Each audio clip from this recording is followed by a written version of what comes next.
What's up, Megan? Jax. Alright, so I had purchased this Chinese mini excavator about a month and a half ago.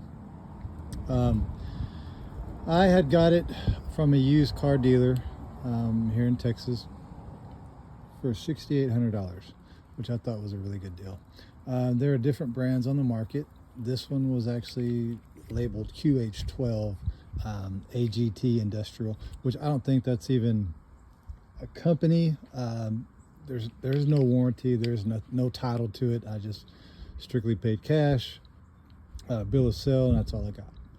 But so far I've used it to clear out the drainage ditch at the house and pull up a few bushes along the fence line. It's been surprisingly powerful for its size. It is a 1-ton unit. It works, well, it runs off of 13.5 horsepower Briggs and Stratton leave. You can see down there's the hydraulic pump. When I got this, I've researched a lot of other machines that were on the market, kind of similar to this one.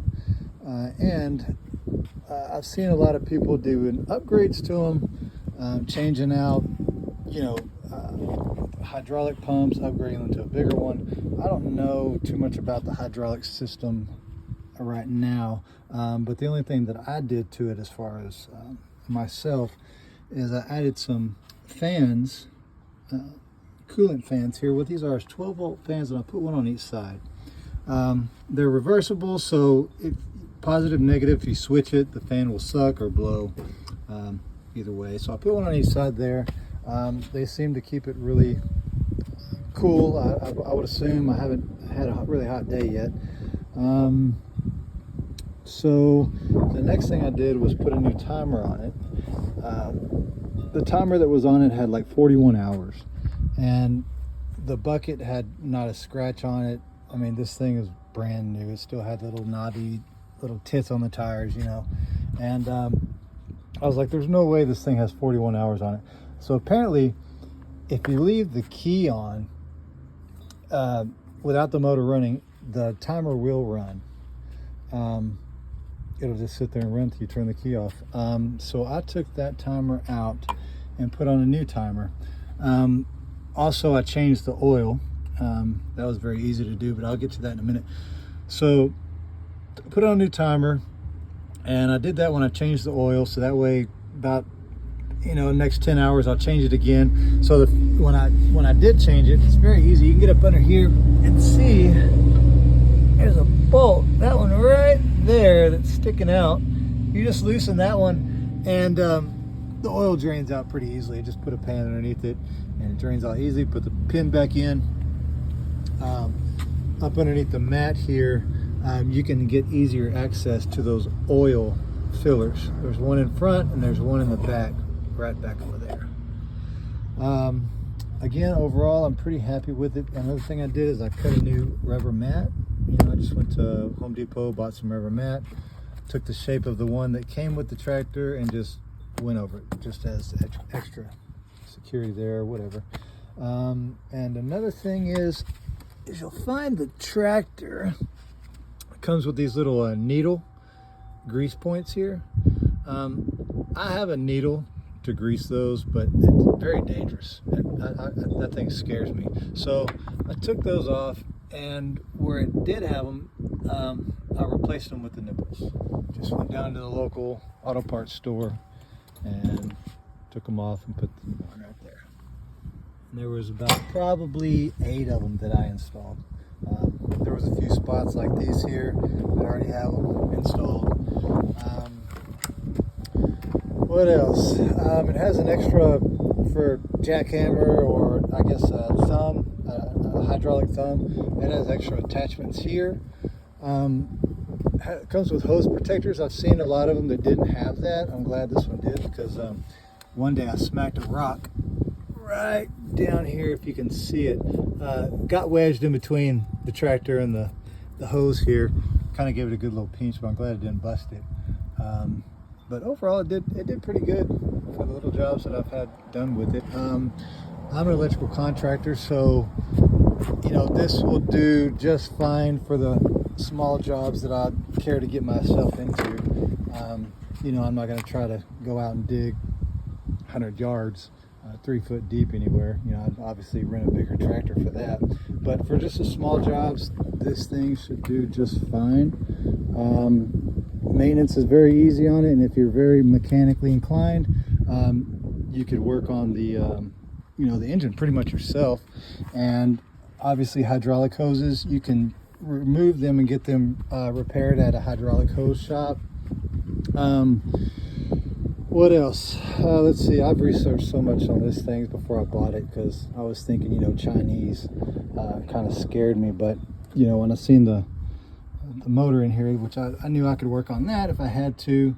The tracks, you can get them off eBay for like $480. You can get a good set of brand new tracks delivered to your front door.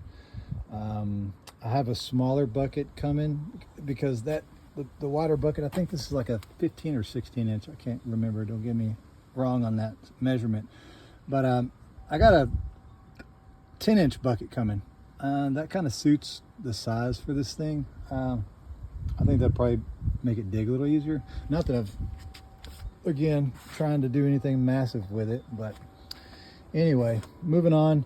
A lot of people say that this isn't waterproof, so that's why you see the cap over it. It's kind of cheesy, but whatever, works for now. Water really hasn't gotten in there, so I haven't tested if it is or not. I just put some electrical tape over that, because right here in the middle, they said this isn't waterproof either, but that would be the only way I would see water getting in there. That's just the disconnect for your negative battery. It's a battery disconnect, so it will not run unless this is engaged straightways this way. Cute little cup holder, little phone holder. That bolt right there is left over from trying to take the back side of this off. I had to get to the carburetor because there was something inside the gas that got down the carburetor that blocked the jet. It was running as if it was running out of fuel, and I knew it didn't use that much fuel. This thing uses very little fuel whatsoever.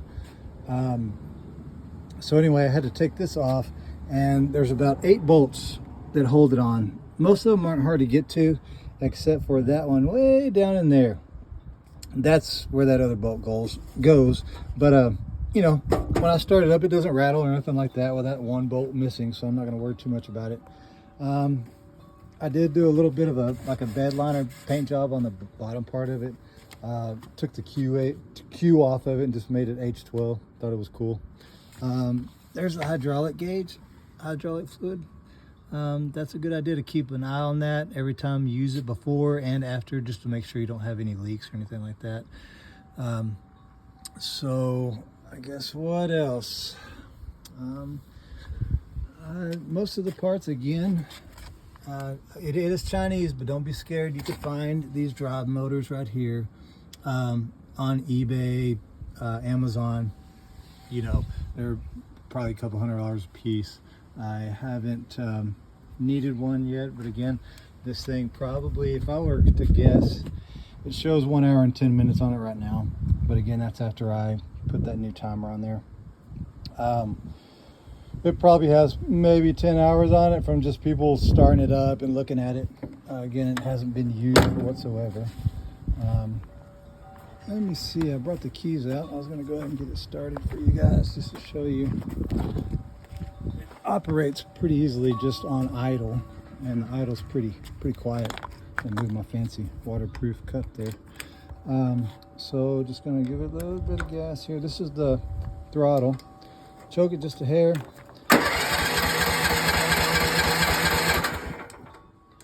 This thing's going to make a lot of noise.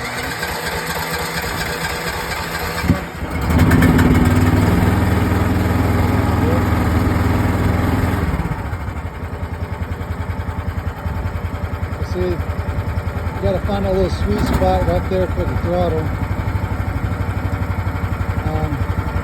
Again, I'm talking over just running, and you know, it's just a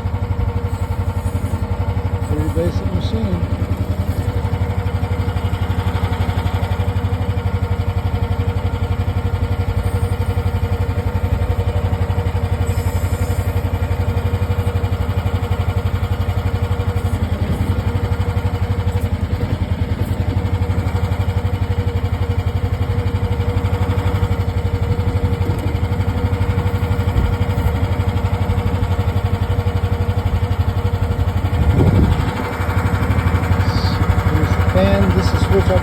fans.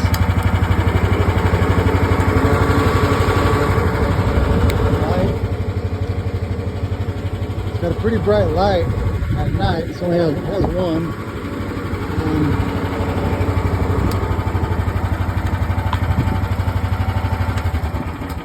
Turn this guy off here so you can hear me talk.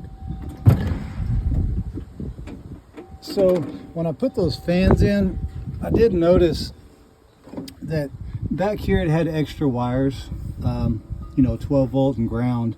There's a yellow one here for another light connection. So if you wanted to add another light on the cab or something, you could, and it would hook up to this switch right here. But I chose to use a constant hot out of there that's not on the switch, that it's only hot whenever the switch is on. Again, just like the timer here that I put in, it don't work unless the motor is running. I got that off Amazon as well for about, I don't know, a couple bucks. And all it does is, it's a wire that wraps around your spark plug down there. You know, it comes with a little zip tie on your wire, and you wrap it around about 1 inch, and it says about a 1/2 inch away from the end of the spark plug coil there. But anyway, come back up into here, goes back into the bottom of that box, and just, you know, attach it to the whatever suits your goods. Anyway, so that's pretty much the gist of it. I'm happy with it for the, you know, for the money, and of course the first one that I've owned as far as a tractor. So I already have a job to start with it tomorrow, digging power for a septic, which is only going to be about 60 feet long. I wish the smaller bucket was already in, because it's a little rocky out there, so it's probably going to take a little bit more time with that larger bucket, but that's all right. Anyway, if you have any comments, you know, questions, just put them in the comments and I'll answer what I can, and hopefully I can get some videos up here with it actually working, so that way you can see. I mean, there's many videos on YouTube, but a lot of people, I just seen some people doing upgrades and some people just having other problems. Oh, there was one other thing that I do want to show you, and this may not be on all the model units, I have no idea, but it's on this one. If you look down here, you can see where I've already cut it off, but the edge of these rubber teeth, you know, they have steel inside of them, and there was a corner on this bracket right here that just stuck out that would grab the corners of these little nipples, right? And you can see it's already, that's what I noticed, and I'm like, what's grabbing it? And I seen this corner right here, so I took my Sawzall and was able to cut that little corner off, just enough. It's about sticking out about 1/4 inch, just enough to catch those tracks. Well, it's got it both on both sides. This is the side that I cut off up here. I was able to get a little bit more of a bite on this side, which I wish I could have got on the other, but you can see the idea, what I did there. It was just coming straight out right here and hooking onto these, the edge of these, and just tearing them up. You know, I don't need help tearing those up, because I'm sure I'm going to do it plenty myself. So anyway, that's another tip right there. Check yours, make sure it ain't grabbing nowhere and tearing them up just by normal usage. I didn't think that was a good thing, so maybe just a bad design on the engineer's part. Who knows? Anyway, there you go. I'll get some more videos up of it later. Jax, we're out, buddy. Say peace.